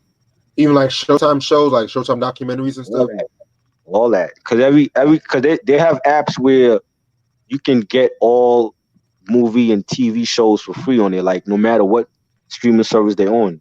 So you don't need to subscribe to HBO Go or Showtime or whatever. You can get all of those shows for free on it. Facts. I bet. You know what I Well, mean? really, Because like, I don't. That's how I watch. That's how I watch a lot of the shows on it. Because like I don't have a subscription to Hulu, so if I want to see the Wu Tang American Saga, I just go on the Fire Stick and I watch it. Because a lot of those movie TV apps they have all of those shows and movies on there. So I don't need a Hulu subscription to watch it. I bet. I'm possibly gonna get you this weekend or next weekend. Bet. Yeah, I'll show you how to jailbreak it. Okay, bet. All right, bet. Yeah. All right. I'm gonna read about two more questions. Let me see. Um, Deborah says if Common ever make an album with Limp Bizkit, they call the album like Water for Chocolate Starfish. Oh, where does he Stupid. come up with this shit? Nevis gonna have a hit out in years. Y'all don't think that's gonna happen anytime soon. Shit. Mm. That's funny. I'm not even a Limp Bizkit fan now. That's on y'all. I fuck with them heavily, so I swear, man. this nigga Deborah crazy as fuck. Shit. Yeah. Deborah said, "I say no idea is better than Jay Dilla." I don't know. I don't know, man. I ain't going that far now. Yeah, because the JD You know what I mean? alone, man. I'm sorry.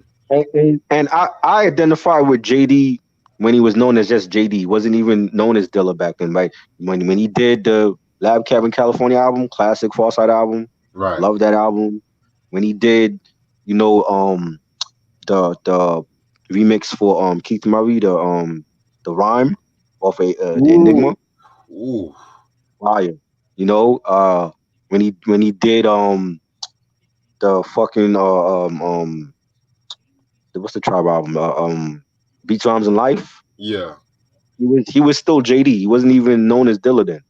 I You know what I'm saying? agree. But because we already had a JD in Atlanta, the Dilla nickname stuck, and everybody started calling him Dilla. And or what they call it? They used to call it the Dillatronic and shit. So